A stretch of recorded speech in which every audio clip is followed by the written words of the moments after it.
Au nom puissant du Seigneur Jésus, Papa, nous vous invitons ce matin à régner et à influencer tout ce que nous aurons à faire dans cette journée.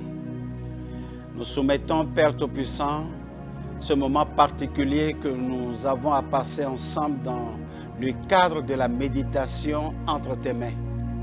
Saint-Esprit, nous te prions de nous éclairer, de nous nourrir et de nous permettre, Père, de vivre ces choses régulièrement au nom de Jésus-Christ.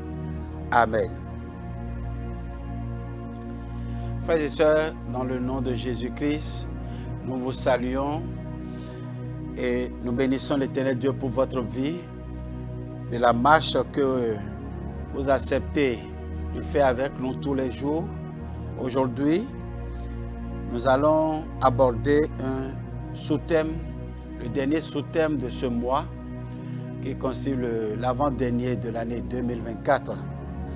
Souvenez-vous que depuis le début de ce mois de novembre 2024, nous avions commencé par parler sur un thème très capital intitulé « Le discernement spirituel ». Et par rapport au discernement spirituel, nous avions abordé premièrement, comme sous-thème, l'avertissement des apôtres par rapport au dernier temps. Après, nous avons aussi abordé un sous-thème intitulé « Édifier sa sainte foi ».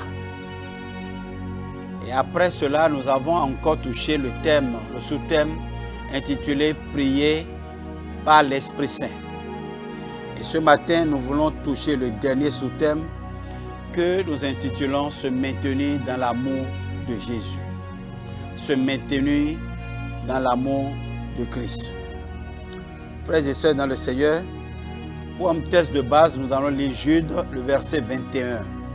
Le verset 21 de Jude dit ceci. Maintenez-vous dans l'amour de Dieu en attendant la miséricorde de notre Seigneur Jésus-Christ pour la vie éternelle. Maintenez-vous dans l'amour de Dieu en attendant son retour pour la vie éternelle. C'est par son amour qu'il nous a sauvés, par l'œuvre de la croix. Et cette œuvre a été accomplie par Jésus-Christ, qui s'est offert en sacrifice pour chacun de nous. Malgré tous les exploits que nous accomplissons en collaboration avec Jésus, nous ne devons jamais oublier cet amour manifesté envers chacun de nous. C'est devenu un verset courant que nous citons ordinairement, Jean 3, 16. C'est un verset très important et très capital. On n'en parlera jamais assez. Ce verset est d'une importance capitale pour chacun de nous. Et cet amour qu'il a manifesté envers nous est l'amour agapé, le niveau supérieur de l'amour. Cet amour que personne ne peut manifester envers personne. Personne ne peut aller jusqu'à donner sa vie pour pouvoir sauver les autres. Personne n'a encore fait ça avant lui. Et depuis qu'il a fait, personne n'a encore fait ça jusqu'à présent. L'amour manifesté de Dieu par la croix est un amour exceptionnel. Et nous avons un travail à faire. C'est de nous maintenir dans cet amour. Nous ne pouvons pas mériter cet amour, mais tout fait, toute pression exercée sur nous, c'est juste pour nous soustraire de cet amour. Pour que nous puissions commencer par considérer l'amour de Dieu comme un mérite. Considérer l'amour de Dieu comme une gloire que l'on a obtenue. Ceux qui ont obtenu l'amour peuvent considérer les autres comme ne méritant pas cet amour. Non, nous ne méritons pas cet amour. Considérons-nous toujours comme étant des gens immérités de l'amour. C'est une grâce. C'est tout simplement ce que je voulais dire. Je ne sais pas comment l'exprimer autrement. C'est une grâce. C'est simplement une grâce pour nous. d'être bénéficiaire de l'amour de Jésus. C'est une grâce. Est-ce qu'il y a encore un autre mot pour l'exprimer? C'est une grâce. Ce n'est pas la grâce que nous sommes sauvés. Ce n'est pas la grâce, frère. Personne ne le mérite. Ce n'est pas la grâce. Et Jude dit, il a manifesté cet amour pour nous et que nous devons entretenir, nous maintenir de cet amour en vue de la vie éternelle. Si je parle comme ça, c'est que, frère, nous maintenir de l'amour, Paul dit, nous sommes pressés de tous les côtés. Nous sommes pressés. Elle dit, le monde exerce une pression forte sur nous, pour nous distraire, pour nous retirer de l'amour de Dieu, pour nous faire sortir de l'amour de Dieu, pour que, quelque part, on puisse manifester l'orgueil, pour que nous ne commencions pas à dire nous sommes meilleurs, nous sommes mieux que d'autres. Si Dieu a manifesté son amour envers nous, c'est parce que, non, il n'y a pas parce que, frère, ma soeur, il n'y a pas parce que. Nous ne méritons pas l'amour de Dieu. Non, c'est pas pure grâce, pure grâce. L'orgueil de l'ennemi, c'est pour nous soustraire, c'est pour nous retirer de l'amour de Dieu. C'est pour que nous puissions commencer par adopter un langage de quelqu'un qui commence par montrer que, oui, il fait partie de ceux qui, normalement, doivent être dans l'amour de Dieu. Non, nous ne méritons pas. Nous ne méritons pas, c'est plus grâce. C'est plus grâce. Et c'est en vue de la vie éternelle. Tout ce que nous faisons, c'est pour nous maintenir dans l'amour. Ce n'est pas pour mériter l'amour. Ce n'est pas pour marchander l'amour. Non. Nous n'avons pas les moyens pour nous acheter l'amour de Dieu. Non, nous n'en avons pas. Nous n'en avons pas. Frères et sœurs dans le Seigneur, je crois que par ces mots, nous attendons seulement un changement de mentalité. Nous qui sommes aujourd'hui des croyants en Jésus-Christ. Nous qui nous disons que nous sommes des enfants de Dieu. Que nous ne nous voyons pas comme étant les plus méritants. Non, nous ne sommes pas les plus privilégiés. Mais Jésus nous a fait grâce pour nous sauver et pour nous maintenir chaque jour dans son amour. Et chaque matin, en guise de méditation, la méditation quotidienne, c'est-à-dire en guise d'examen, en guise de réflexion, nous devons chaque fois nous demander, est-ce que je suis toujours dans l'amour de Dieu? Suis-je toujours dans son amour? En quoi faisant?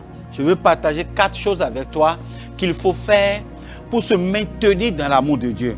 Et la première de ces 4 choses, c'est confesser régulièrement ses péchés. C'est orgueilleux que de dire je n'ai pas de péché. Je ne sais pas aujourd'hui. Quand Jean écrivait son épître, Jean l'écrivait à des croyants. Aujourd'hui, il y a des courants dans lesquels on dit nous n'avons plus de péché. Oui, le péché est déjà traité à la croix. Mais les séquelles du péché que nous traînons et qui de temps en temps, nous mènent dans la manifestation dans la chair. Jean écrit son épître aux croyants. Il dit, petits enfants, si vous arrive de pécher, il ne pratique pas le péché. Un chrétien ne peut plus pratiquer le péché. Mais s'il arrivait qu'il tombait dans une forme de désobéissance quelconque, il dit, votre Père est là pour vous pardonner vos péchés. Mais est-ce qu'on peut pardonner un péché qui n'est pas confessé? Voilà. Confessons régulièrement nos péchés. La première des choses. La deuxième chose, il faut marcher dans la sainteté.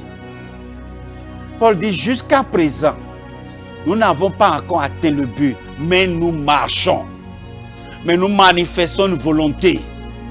Mais nous-mêmes sommes conscients de notre vie.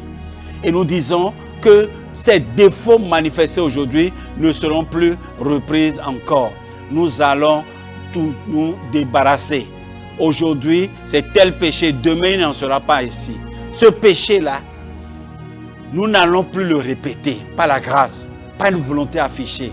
Nous n'avons pas de force pour nous libérer, mais nous croyons que en Jésus-Christ, avec son aide, il nous libérera de ce péché-là.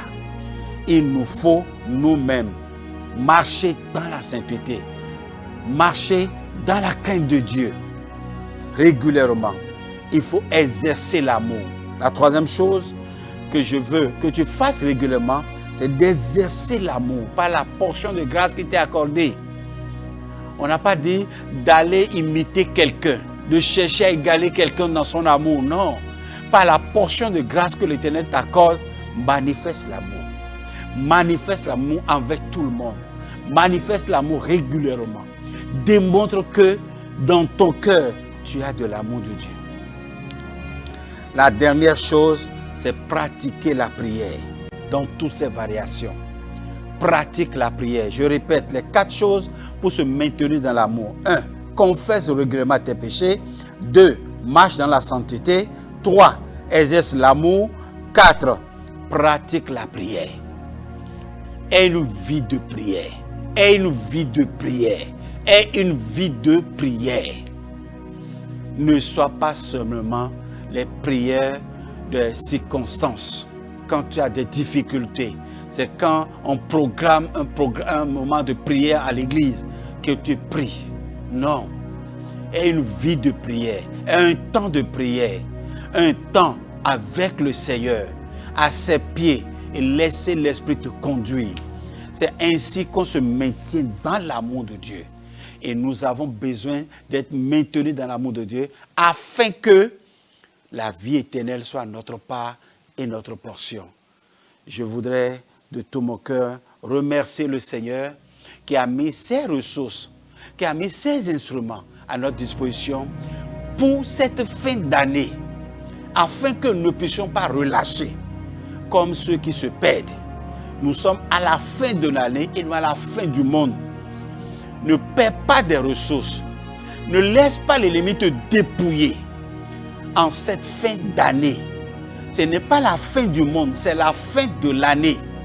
Et tu dois veiller sur ta vie et te demander, est-ce que ma vie au cours de l'année est véritablement conforme à la volonté du Seigneur? Qu'est-ce qui m'a manqué? Qu'est-ce qui ne m'a pas manqué? Qu'est-ce qu'il faut ajouter? Qu'est-ce qu'il faut refaire? Qu'est-ce qu'il faut réparer dans ma vie spirituelle? C'est de ça qu'il est question. Nous marchons vers la fin de l'année, mais ce n'est pas la fin du monde.